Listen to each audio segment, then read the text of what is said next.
তাহলে আমরা বললাম দুটো জিনের মধ্যে ক্রসিং ওভার তখনই পসিবল যখন সেই দুটো জিনের মধ্যে ডিস্টেন্স বেশি। ওকে, দুটো জিন যদি খুব ক্লোজলি থাকে, কাছাকাছি থাকে, তাহলে তাদের মধ্যে কখনো ক্রসিং ওভার হওয়া পসিবল না। ঠিক যেমন আমি একটা এক্সাম্পল বলছিলাম, যে ধরো যদি কোনো একটা কাপল আমরা দেখি যাদের মধ্যে মেন্টাল ডিস্টেন্সটা ভীষণ কম, তাহলে তুমি তাদের মধ্যে থার্ড পার্সন হয়ে তাদেরকে ব্রেকআপ করাতে পারবে না, কারণ তারা দুজন খুব ক্লোজলি রিলেটেড, তারা খুব তাদের মেন্টাল ডিস্টেন্সটা খুব কম। কিন্তু যদি দুজনের মধ্যে মেন্টাল ডিস্টেন্স অনেক বেশি হয়, তাহলে তুমি আরামসে তাদের মধ্যে থার্ড পার্সন হয়ে ব্রেকআপ করে দিতে পারো। জিনও সেরকম, যদি দুটো জিন খুব ক্লোজলি থাকে, ধরো এই একটা ক্রোমোজোম, এই ক্রোমোজোমে বললাম এটা এ জিন, এটা বি জিন, তাহলে এরা দুজন ভীষণ ক্লোজ, তাহলে এদের মধ্যে আমরা দেখবো নো ক্রসিং ওভার, বা ক্রসিং স্যার ওভারের প্রবাবিলিটি কম। বলো। তার মানে কি তখন স্যার লিঙ্কেজ হবে? আমি আসবো, যে শব্দগুলো আমি পড়াইনি সেগুলো এখন বলবো না, ঠিক আছে? তাহলে যখন কোনো ক্রসিং ওভার আমরা তাদের মধ্যে দেখছি না, কেন? কারণ তারা খুব ক্লোজলি লোকেটেড, ঠিক আছে? তারা খুব ক্লোজলি লোকেটেড তখন। আর যখন আমরা দেখবো তাদের মধ্যে ডিস্টেন্সটা অনেক বেশি হয়ে যাচ্ছে, যখন তাদের মধ্যে ডিস্টেন্সটা অনেক বেশি হয়ে যাচ্ছে, তখন তাদের মাঝখানে কিন্তু ক্রসিং ওভার ঘটতে পারে। তাহলে বলো তো, যদি এ আর বি জিন দুজনের মধ্যে ডিস্টেন্সটা অনেক বেশি হয়ে যায়, তাহলে আমরা কি এই এ আর বি এর মধ্যে ক্রসিং ওভার ঘটিয়ে দিতে পারি? বলো তো। হ্যাঁ স্যার। হ্যাঁ। ঘটিয়ে দিতে পারলাম। আর যদি এদের মধ্যে আমরা ক্রসিং ওভার করে দিতে পারি, তাহলে সেকেন্ড ডায়াগ্রামটা কেমন হবে দেখো তো। সেকেন্ড ডায়াগ্রামটা আমরা প্রথমে এর এই ক্রোমাটিডটা যেমন ছিল তেমন রাখলাম, এর কাছে আছে ক্যাপিটাল এ, ক্যাপিটাল বি। কিন্তু বলতো, এই যে ক্রোমাটিডটা, এই যে ক্রোমাটিডটা, সেই ক্রোমাটিডটাতে এখন কেমন ভাবে চেঞ্জ হয়ে গেছে বলো। এইটা হচ্ছে তোমার কাছে ক্যাপিটাল বি, কিন্তু এখানে ক্রসিং ওভার হয়ে এই জায়গাতে কে চলে এসছে? Small A. স্মল এ। আবার দেখো, এই যে ক্রোমোজোমটা তোমার কাছে আছে, সেই ক্রোমোজোমে এখানে আছে স্মল এ স্মল বি, সেই নিয়ে কোনো প্রবলেম নেই। কিন্তু এই জায়গাতে দেখো, তোমার কাছে ছিল কি?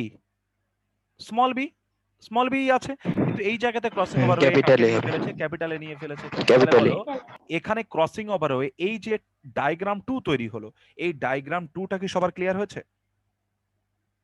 না স্যার, একটু আরেকবার বলুন ডায়াগ্রাম 2টা। এখানে দেখো ক্রসিং ওভার হয়েছে, ক্রসিং ওভার কথাটা মানে হচ্ছে স্টেপ বা সিঁড়ি, বুঝতে পেরেছো? ধরো এই একটা ক্রোমোজোম আছে, মন দিয়ে শুনবে, এর এখানে আছে এ, এখানে আছে এ, এখানে আছে বি, এখানে আছে বি। এদের মধ্যে ক্রসিং ওভার করলে কি হবে? এ সিঁড়ি পেয়ে গেল, বি তে চলে আসলো, তাহলে তখন ওপরে ক্রোমোজোমটা আমরা পেয়ে গেলাম এ স্মল বি। আর নিচেরটা দেখো, স্মল এ সিঁড়ি পেয়ে গেল, বি তে চলে গেল, স্মল এ ক্যাপিটাল বি। তাহলে এই ঘটনাটাই আমরা এই জায়গাটাকে দেখো রান করিয়েছি এর মধ্যে। তাহলে এর মধ্যে রান করলে দেখো, এটা ক্যাপিটাল স্মল বি ছিল, এটা স্মল এ ক্যাপিটাল বি হয়ে গেল। আর এখান থেকে এটা ছিল স্মল এ স্মল বি, এটা হয়ে গেল ক্যাপিটাল স্মল বি। ঠিক আছে? বুঝতে পেরেছো ক্রসিং ওভারের ফলে এই যে স্ট্রাকচারটা তৈরি হ্যাঁ হলো? স্যার, হ্যাঁ ওকে, হ্যাঁ। এবার চলে এসো এখান থেকে থার্ড ডায়াগ্রামটা কিভাবে আমরা নিয়ে আসি। থার্ড ডায়াগ্রামটা খেয়াল করো। তাহলে যখন এখান থেকে তুমি গ্যামেট তৈরি করবে, এই জায়গা থেকে বলো তো একটা গ্যামেট তৈরি হয়ে যেতে পারে কিনা? তাহলে তখন সেই গ্যামেটটার মধ্যে আমরা কি সিকোয়েন্স পাচ্ছি? এ বি, আর একটা গ্যামেট যেটা পাবে স্মল এ ক্যাপিটাল বি, তাই না? Small A capital B. হ্যাঁ স্যার। আবার দেখো তার নিচে এই যে ক্রোমোজোমটা পেলাম, এখান থেকে তুমি কি কি গ্যামেট পাবে? ক্যাপিটাল স্মল বি, আর এখান থেকে কি কি গ্যামেট পাবে? Small A small B. বুঝতে পেরেছো? Small B. হ্যাঁ তাহলে হ্যাঁ স্যার। এখান থেকে দেখো, এই যে ডিসকাশনটা, সেই ডিসকাশনটা থেকে আমরা কি আসলাম? এখানে বলো তো আমরা কি নিচ্ছি? One pair of, one pair of chromosomes নিচ্ছি। আর তার উপরে আমরা ক্রোমোজোম। জিন কি নিচ্ছি বলো? এ জিন আর বি জিন দুটো নিচ্ছি, তাই না? তাহলে এক্ষেত্রে বলো তো, আমি যদি বলি ওয়ান পেয়ার অফ জিন, ওকে, ক্যাপিটাল স্মল এর কথা বললাম, আর এক, আর ক্যাপিটাল স্মল বির কথা বললাম, আর একটা যে পেয়ার অফ জিন আছে বললাম, তাহলে ওয়ান পেয়ার অফ জিন আমি বলতে পারি যে segregate independently to another pair. দেখো ওয়ান পেয়ার অফ জিন, এই ক্যাপিটালের সঙ্গে স্মল এ আর ক্যাপিটাল বির সঙ্গে স্মল বি, তাহলে এ বি এর যে ডিফারেন্সিয়েশনটা বা এ বি এর যে সেগ্রিগেশনটা, এই সেগ্রিগেশনটা বলতে পারি ইন্ডিপেন্ডেন্ট টু ওয়ান আনাদার বা ইন্ডিপেন্ডেন্ট টু ইচ আদার। হ্যাঁ স্যার। তাহলে হুম। ওয়ান পেয়ার অফ জিন, মন দিয়ে শুনবে, ওয়ান পেয়ার অফ জিন segregate independent to each other। তাহলে এ জিন আর বি জিন, দেখো এ জিন আর বি জিনের সেপারেশনটা কখন পসিবল? যখন তাদের মধ্যে ক্রসিং ওভার যদি না হয়, তাহলে এ জিন আর বি জিনকে কি তুমি সেপারেট করতে পারবে? কথা বলো। এ না জিন কি স্যার। ধরো আমি এখানে না, তোমাকে স্যার। আরেকটা কথা বলে দিলাম, এই ধরো তোমার কাছে আছে এই ক্রোমোজোম, যেখানে একই জায়গাতে একই ক্রোমোজোমে দুটো জিন আছে, এ জিন বি জিন। ধরো এরা দুজন খুব কাছাকাছি আছে, তাহলে এরা দুজন যদি খুব কাছাকাছি থাকে, তাহলে এখান থেকে দেখো আমি এখান থেকে একটা ডায়াড ক্রোমোজোম বানালাম, এই একটা ডায়াড ক্রোমোজোম বানালাম, এখানে আছে এ বি, এখানে আছে এ বি, এখানে আছে এ বি, এখানে আছে এ বি, কোনো ক্রসিং ওভার নেই। তাহলে গ্যামেট গুলো কেমন পাবো? A B, A B, A B, A B. তাহলে বলো এখানে এ বির সেপারেশন পসিবল হলো? না স্যার। না স্যার। পসিবল হলো না তো। তাহলে দেখো আমরা যখন ক্রোমোজোমের কথা বলছি, তখন ক্রোমোজোমের কিন্তু যে one pair of chromosome they can independently segregate বা they can segregate independent of each other, যখন ক্রোমোজোমের কথা বলছি, স্টেটমেন্টটা আমরা এখানে লিখে রাখলাম, দেখো independent pair segregate independently of each other, তাই না? বলো। স্যার বলছি ক্যাপিটাল বি স্মল বিটা মানে পজিশন চেঞ্জ হচ্ছে না, ওটা মাইনর বলে? ক্যাপিটাল বি স্মল বি, মানে ক্যাপিটাল বি স্মল বি তো চেঞ্জ হচ্ছে না, ক্যাপিটাল এ স্মল এটাই তো চেঞ্জ হচ্ছে। না না তা কেন? ক্রসিং ওভার প্রসেসটা হ্যাঁ স্যার, কিভাবে হচ্ছে? ক্রসিং ওভার প্রসেসটা হচ্ছে ক্যাপিটাল বি এ, স্মল। শোনো শোনো শোনো শোনো শোনো, এই এই ক্রোমাটিড আর এর এই ক্রোমাটিড, তাহলে এর তো এই ক্রোমাটিডটা এখানে বসেই আছে, চেঞ্জ হতে যাবে কেন? বুঝতে পেরেছো? যদি এ আর বি এর মধ্যে দেখো এই জায়গাতে ক্রসিং ওভারটা হয়েছে তো এ আর বি এর মধ্যে, তাহলে এদিক থেকে তুমি এসো সেন্ট্রোমিয়ার থেকে, এই সেন্ট্রোমিয়ার থেকে এসে বি যেমন আছে তার জায়গাতেই আছে, তারপরে সিঁড়ি পেলো সে স্মল এতে ঢুকলো, তাহলে বি যেমন আছে তেমন আছে, তারপর স্মল এতে গিয়ে ঢুকলো। এখান থেকে সেন্ট্রোমিয়ার নাও, স্মল বি যেমন আছে তেমন আছে, তারপর সেখান থেকে সিঁড়ি পেয়ে এসে এতে গিয়ে ঢুকলো, তাহলে স্মল বি যেমন আছে তেমনই আছে, এখান থেকে সিঁড়ি পেয়ে ক্যাপিটাল এতে ঢুকলো। বুঝেছো? আচ্ছা স্যার, হ্যাঁ। ওকে। তাহলে আমরা ক্রোমোজোমের ক্ষেত্রে কি বললাম, যে এখানে ইন্ডিপেন্ডেন্ট পেয়ার, মন দিয়ে শোনো আমি লাস্ট টাইম বলছি, এই পেয়ারটা ইন্ডিপেন্ডেন্ট, তাই বললাম যে independent pair segregate independently of each other. তাহলে এটা আমরা ক্রোমোজোমের রেসপেক্টে বললাম। যখন আমরা জিনের ক্ষেত্রে আসছি, দেখো if the genes are present on same chromosome, if the genes are present on same chromosome, যদি জিনগুলো সেম ক্রোমোজোমে প্রেজেন্ট হয়, তাহলে বলো তো তারা সেগ্রিগেশন হবে কি হবে না, সেটা ডিপেন্ড করবে কার উপরে? ক্রসিং ওভার হয়েছে কিনা তার উপর। হ্যাঁ। Depends on Crossing over. Crossing over. তাহলে ক্রসিং ওভার যদি হয় তাহলে তাহলে আলাদা হবে, ক্রসিং ওভার যদি না হয় তবে তাদের আলাদা হওয়ার কোনো সম্ভাবনা নেই, এ বি এর সঙ্গে থাকবে, স্মল বি এর সঙ্গেই থাকবে। তাহলে এক্ষেত্রে আমরা বলতে পারি যে এই একই ক্রোমোজোমের ওপর ওয়ান পেয়ার বলো তো ক্রসিং ওভার হলে one pair can be segregated independently from other pair if কি হলে, if crossing over happen. Crossing crossing over. over takes place। তাহলে বলো তো আমরা একই ক্রোমোজোমের উপর মোর দ্যান ওয়ান জিন যদি নিই, তবেই আমরা বলতে পারি যে one pair can segregate independently of other pair. এবং আরেকটা কথাকে আমরা উজ্জ্ব রেখেছি কি, সেটা if crossing over happen. Takes place or if crossing over happened. Okay. তাহলে এইটুকুনি স্টেটমেন্ট যদি তোমাদের ক্লিয়ার থাকে, তাহলে আমি এখান থেকে একটা জায়গাতে যেতে চাইবো তোমাদের বইতে।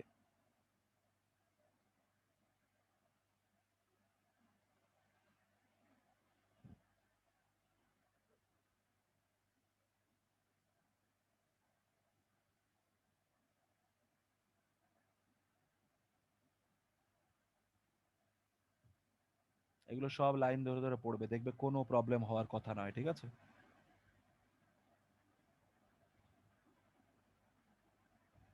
ওকে, এসো তো একটু এই জায়গাটাতে। এখানে তোমার বই দুটো কালাম বানিয়ে দিয়েছে, এ কালাম আর বি কালাম। বলেছে ক্যারেক্টার গুলো দেখে বলো কোনটা জিনের মধ্যে পড়বে, কোনটা ক্রোমোজোম পড়বে, ঠিক আছে? দেখো বলেছে অকার্স ইন পেয়ার, এটা দেখে কি বলা যাবে? নাকি আমরা বলতে পারি জিনও পেয়ারে আছে, ক্রোমোজোমও পেয়ারে আছে? তাহলে এখান থেকে আমরা কোনো সিদ্ধান্তে আসতে পারি? কথা বলো। না। তাহলে না, এটা স্যার। যে কোনো দিকে জিন হতে পারে, যে কোনো দিকে ক্রোমোজোম হতে পারে। নেক্সট, এবার segregate at the time of gamete formation such that only one of each pair can be transmitted into a gamete. Segregate at a gamete formation and only one of each pair is transmitted into a gamete. তার মানে বলো তো, তোমরা একটু আগে দেখছিলে না যে মেন্ডেলের থিওরিটাকে আমরা বাঁ দিকে লিখছিলাম আর শাটনবার্গের কনসেপ্টটাকে ডান দিকে লিখছিলাম, তাহলে সেখানে দুটো জায়গাতে জিন এবং ক্রোমোজোম দুটো জায়গাতেই আমরা পেয়েছিলাম না, they would be segregated at the time of gamete formation and হ্যাঁ, one sir. of each pair would be transmitted into one gamete, তাই না? হ্যাঁ স্যার। হ্যাঁ হ্যাঁ, স্যার। বোঝা গেল? তাহলে তাহলে বলো তো এখান থেকেও কি আমরা কোনো ইনফারেন্সে আসতে পারবো কোনটা জিন কোনটা ক্রোমোজোম, নাকি এটাও না, দুজনেরই স্যার। ক্যারেক্টার? বোথ হবে এটা, এটাও বোথ হবে। হ্যাঁ, তাহলে এটাও দু জায়গাতেই পাবে। লাস্ট জায়গাটা খেয়াল করো, খুব ইম্পর্টেন্ট, যেটা নিয়ে যে জন্য আমি এতক্ষণ ধরে এত চিল্লাচ্ছিলাম। বলল independent pair segregate independently of each other. আমি ডায়াগ্রামটাকে একবার তোমার সামনে আনতে চাইবো।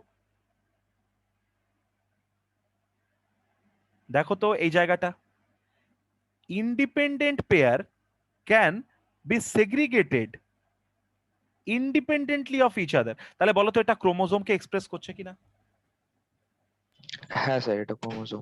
হ্যাঁ স্যার। তাহলে আমরা এখান থেকে একটা ইনফারেন্সে আসতে পারলাম যে এ কালামে কে বসে আছে? ক্রোমোজোম। ক্রোমোজোম। চলো দেখি এটা বুঝতে পারি কিনা। One pair segregate independently of another pair. তাহলে আমি পাশে আরেকটা কথা উজ্জ আছে সেটা বলে দিই। One pair segregate independently of other pair if the genes বা if the structures are located on same chromosome and if they are located distantly, so why crossing over can takes place between them, তাই না? তাহলে one pair segregate independently of other pair, তার মানে নিশ্চিতভাবে এটা কার কথা বলতে চেয়েছে? জিনের কথা। জিন তাহলে এই টেবিলটা কি বোঝা গেছে? টেবিল নাম্বার 5.3, টেবিল নাম্বার 21 নয়, 5.3, কোনটা ক্রোমোজোম কোনটা জিন, এইটুকু কি উইথ প্রপার লজিক বুঝতে পেরেছো? Tell me please. হ্যাঁ স্যার। এই টেবিলটাকে বোঝানোর হ্যাঁ, জন্য স্যার। আমি এতক্ষণ এই সমস্ত ক্রস গুলো ডিজাইন করছিলাম। Clear?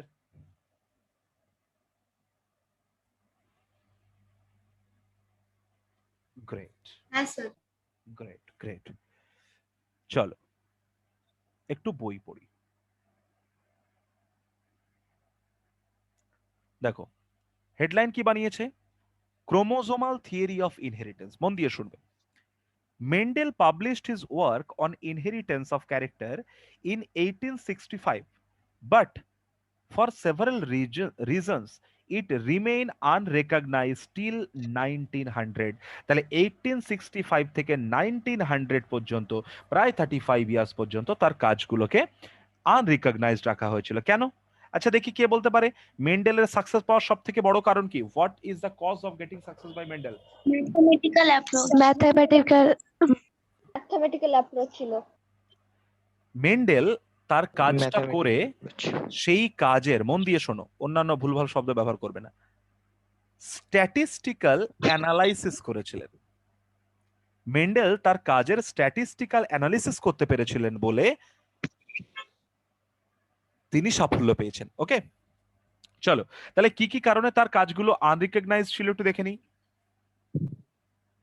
Firstly, communication was not easy. এখন যেমন আছে, তাহলে তখনকার দিনে কমিউনিকেশনটা অত ভালো ছিল না। দুই, secondly, his concept of genes or factors in Mendel's work as stable and discrete unit that is controlled by the expression of the trait and one pair of allele does not blend with each other was not accepted by his contemporaries as explanator for the continuous variations in the nature. তাহলে তুমি প্রচুর variation নেচারে পাচ্ছ, কিন্তু Mendel বলছে যে তারা কখনো not blend, তারা কখনো ব্লেন্ড করবে না। তাহলে এই দুটো ডেটা বলো তো কন্ট্রাডিক্টরি হয়ে যাচ্ছে কিনা?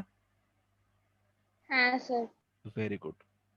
Third, Mendel's approach of using mathematics to explain biological phenomena was totally new and unacceptable to many of the biologists of that time. তারা তখনকার দিনে তার এই ম্যাথমেটিক্যাল অ্যাপ্রোচটাকে অনেক সোকল্ড বায়োলজিস্ট অ্যাকসেপ্ট করতে পারেনি।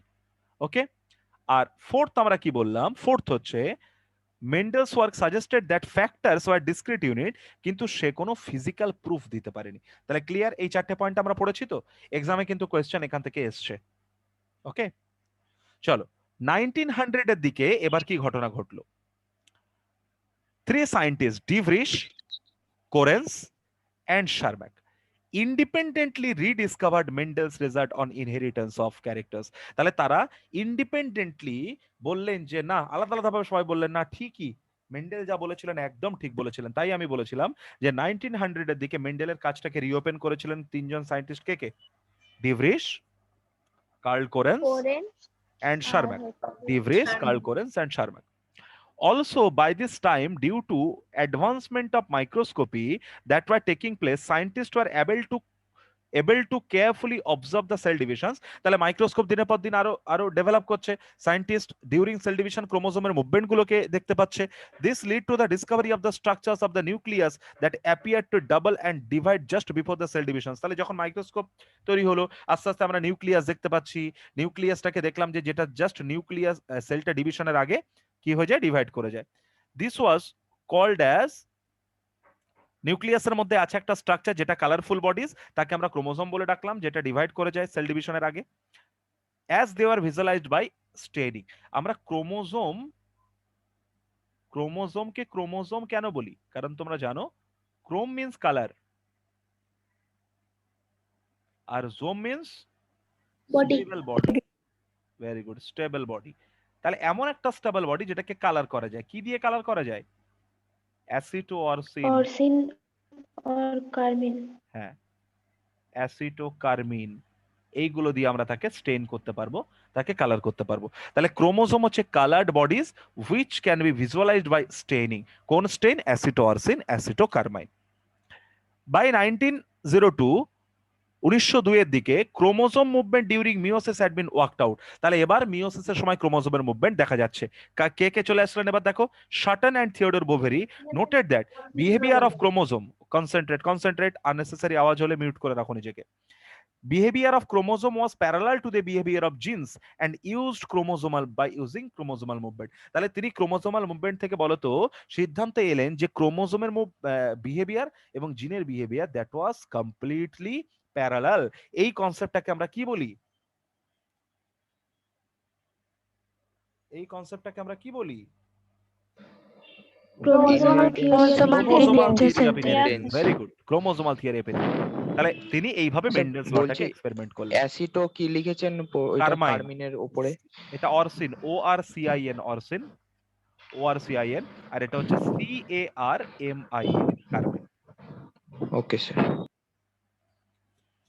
নেক্সট, এবার দেখো, recall that you have studied the behavior of the chromosome during mitosis, that is equational division, and during meiosis, reductional division. The important thing to remember are that chromosome as well as genes occurs in pairs. তাহলে দুজনেই পেয়ারে আছে। Two alleles of a gene pair are located on the homologous site on homologous chromosomes. একই গল্প তোমরা পড়েছো বারবার। ডায়াগ্রামটাতে আসি, দেখো এখানে একটা সেল নিচ্ছি, সেল ডিভিশনের হালকা পাতলা কনসেপ্ট এখানে তোমাদের লাগবে। এখানে দেখো এই ক্রোমোজোম নেওয়া হয়েছে, এই একটা ক্রোমোজোম নেওয়া হয়েছে, এই একটা ক্রোমোজোম, একটা ক্রোমোজোম। বলো তো এসে গিয়ে আমরা ডিএনএ সিনথেসিস করছি তো? এসে কি ডিএনএ সিনথেসিস করছি? তাহলে যদিও এসে ক্রোমোজোমকে দেখা যায় না, কিন্তু যদি দেখা যেত, যদি ভূতের রাজা বর দিত যে তুমি এস ফেজে ক্রোমোজোম দেখতে পাচ্ছ, তাহলে সেই ক্রোমোজোমটা কেমন দেখতে হতো? দেখো জি1 এ যদি এরকম দেখতে হয়, তাহলে এসে গিয়ে বলো তো ডিএনএ ডাবল হয়ে এরকম দেখতে হতো, তাই না? হ্যাঁ স্যার। তাহলে ওই জন্য হ্যাঁ স্যার। এস এর পরে যখন জি টু তে যাচ্ছ, দেখো জি টু তে যাওয়ার পরে তুমি প্রত্যেকটা জায়গাতে ডায়াড ক্রোমোজোম পেয়ে গেলে। তাহলে জি1 এ এইটা, জি টু তে এইটা, কারো আপত্তি আছে? না। না স্যার। কোনো আপত্তি নেই। তাহলে যদি আপত্তি না থাকে দেখো এখান থেকে আমরা এবার মিওসিস 1 এর অ্যানাফেজে নিয়ে চলে গেলাম। তাহলে দেখো এখান থেকে আমি এই ক্রোমোজোম গুলোকে এই পোলের দিকে নিয়ে গেলাম, এটাকে এই পোলের দিকে নিয়ে গেলাম। তাহলে মিওসিস 1 এর শেষে আমরা এই যে সেল পেয়েছিলাম সেই সেলকে আবার অ্যানাফেজ 2 তে গেলাম, মিওসিস 2 তে। তাহলে বলো তো যখন এদিক থেকে নিয়ে গেলাম তখন এখানে আমরা এই একটা গ্যামেট পাচ্ছি, এই গ্যামেট পাচ্ছি, এই গ্যামেট পাচ্ছি, এই গ্যামেট পাচ্ছি। তাহলে এটা দিয়ে তুমি কি প্রমাণ করতে পারো যে এখানে আমরা এই যে more than one pair of chromosomes নিচ্ছি, তাহলে এরা সবাই হচ্ছে ইন্ডিপেন্ডেন্ট পেয়ার। তাহলে এই ইন্ডিপেন্ডেন্ট পেয়ার গুলো দে উড বি সেগ্রিগেটেড। দেখো ক্রোমোজোম যেগুলো আছে independent pair, they would be segregated independently of each other, তাই না? এখান থেকে আমরা বললাম independent pair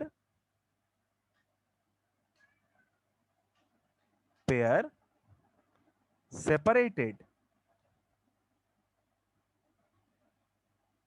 independently from other pair. Independent pair separated independently from other pair, তাই না? বুঝতে পারলে? হ্যাঁ স্যার। হ্যাঁ স্যার। ওকে, নেক্সট আবার দেখো আরেকটা ইম্পর্টেন্ট কনসেপ্টে বলেছে during anaphase of meiosis 1, during anaphase of meiosis 1 তুমি একটু আগে থেকে নেবে মেটাফেজ, এখানে যদিও অ্যানাফেজ বলেছে আমরা একটু মেটাফেজ থেকে শুরু করব। দেখবে the two chromosome pairs, না। হ্যাঁ নামান।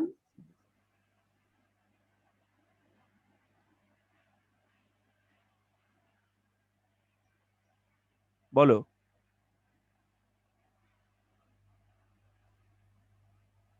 স্যার ওই এসের ওই জায়গাটা কি বলেছেন একটু বলেন একবার। ওই one is call S G1 এ যদি একটা ক্রোমোজোম এরকম থাকে, G1 এ যদি 2C কন্টেন্ট অফ ডিএনএ থাকে, এসে গিয়ে সেটা কি হয়ে যায়?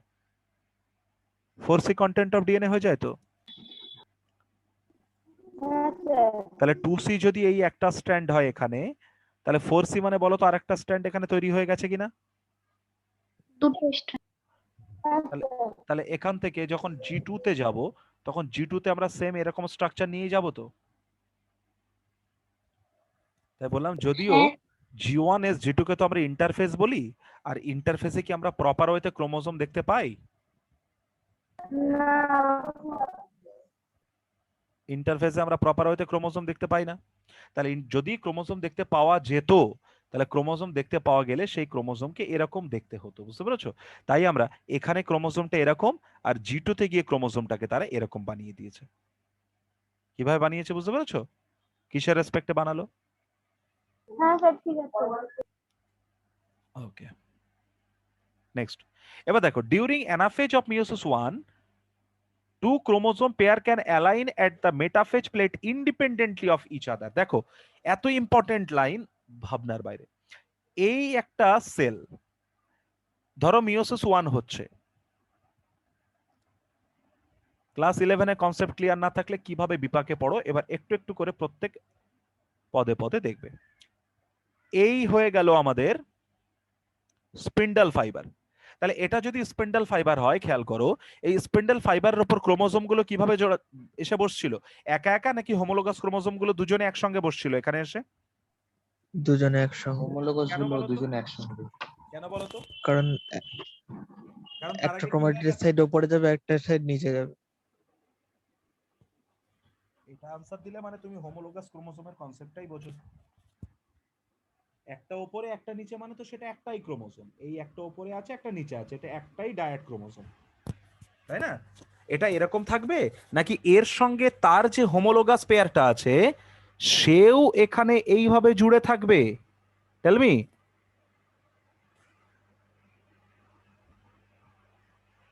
একটাই। এইভাবে একটা ক্রোমোজোম,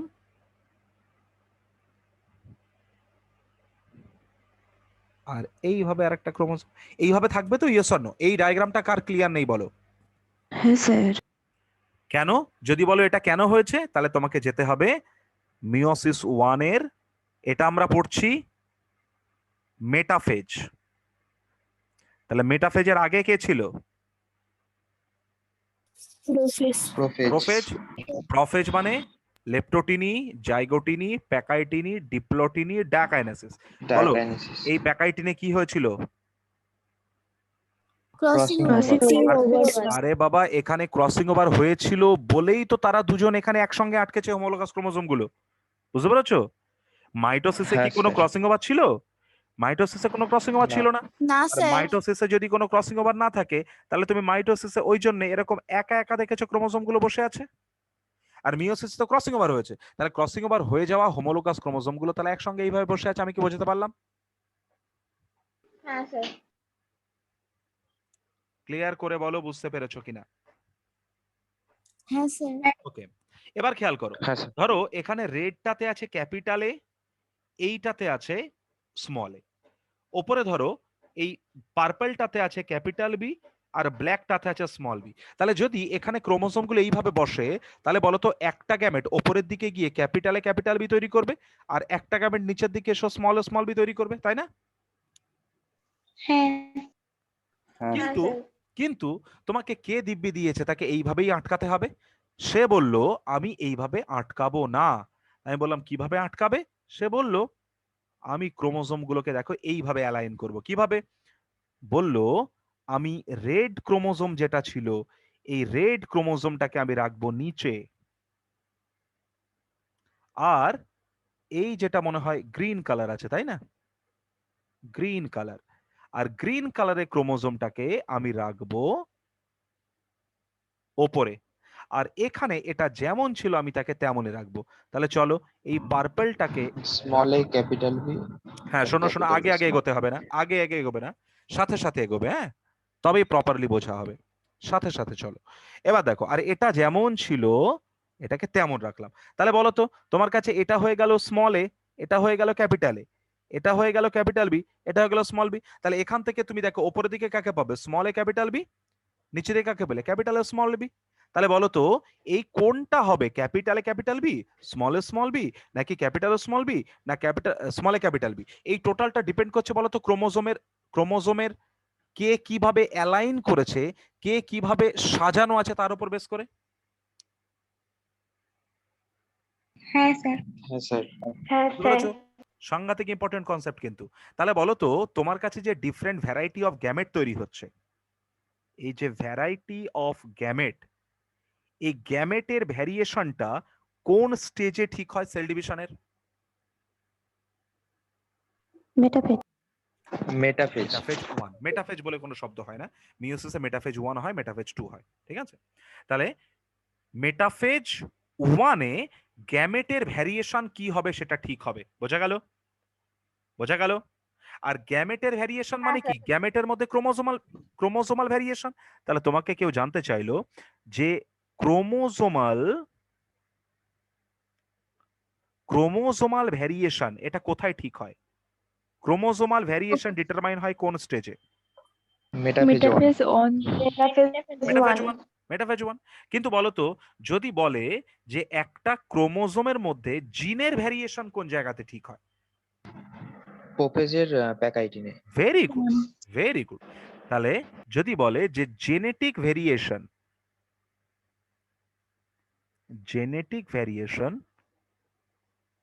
উইদিন আ ক্রোমোজোম, সেইটা হয়ে গেল আবার প্যাকাইটিনিতে। কারণ কি? প্যাকাইটিনিতে কি হয়ে গেছিল? Crossing over. ক্রসিং ওভার আর ক্রসিং ওভার, হয়ে গেছে। আর ক্রসিং ওভার হওয়া মানে হচ্ছে ক্রোমোজোমের মধ্যে জিনের ভ্যারিয়েশন পেয়ে গেছো তুমি। তাহলে কোয়েশ্চেন, জিনের ভ্যারিয়েশন উইদিন ক্রোমোজোম কোন জায়গাতে? প্রোফেজ 1। প্রোফেজ 1। আর ক্রোমোজোমাল ভ্যারিয়েশন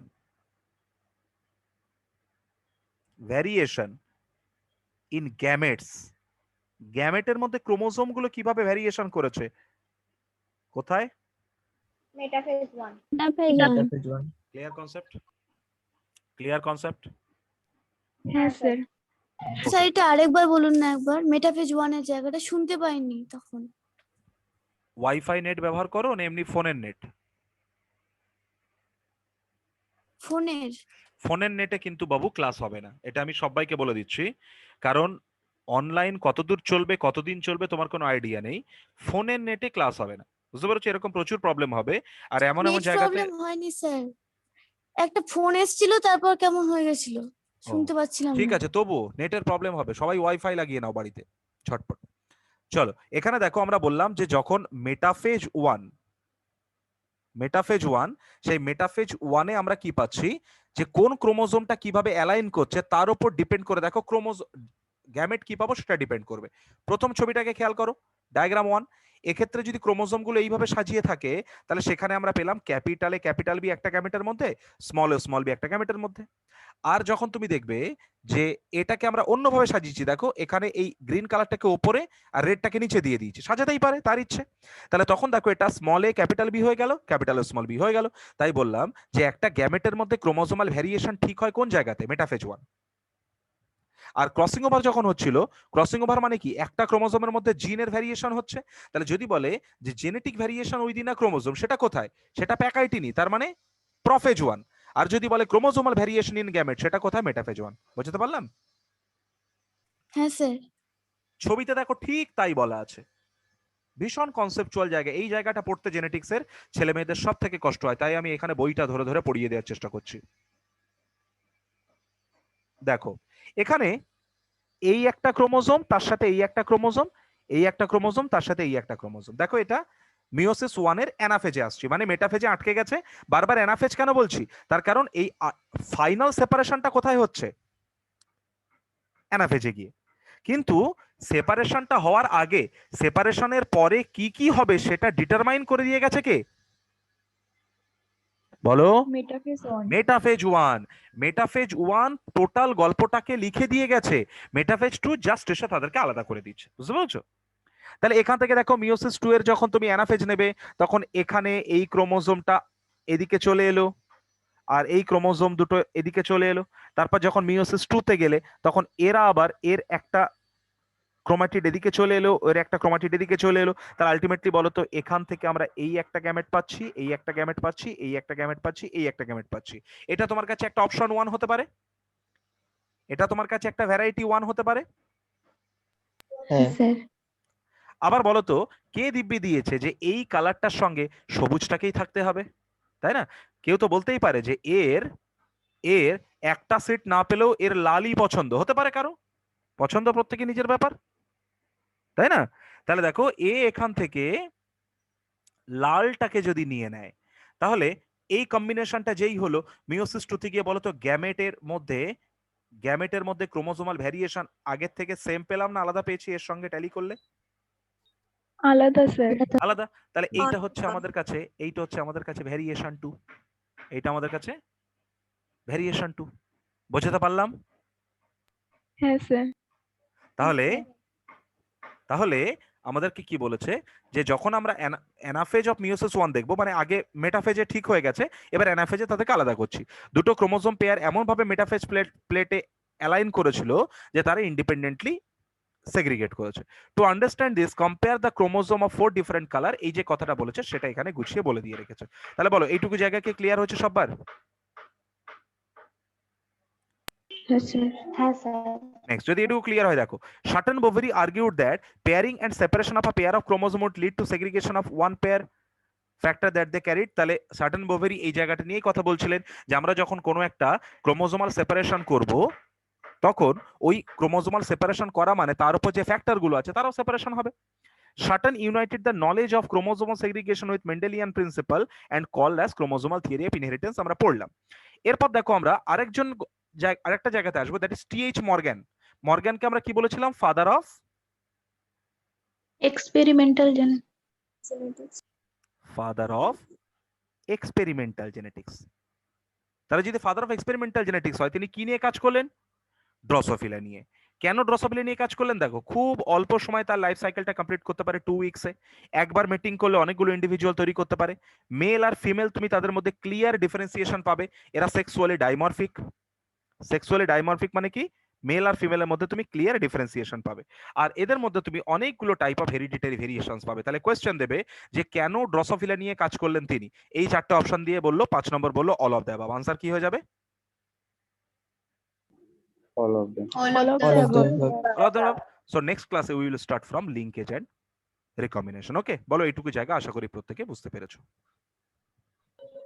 হ্যাঁ sir. Yes, sir. Yes, sir. চলো টাটা।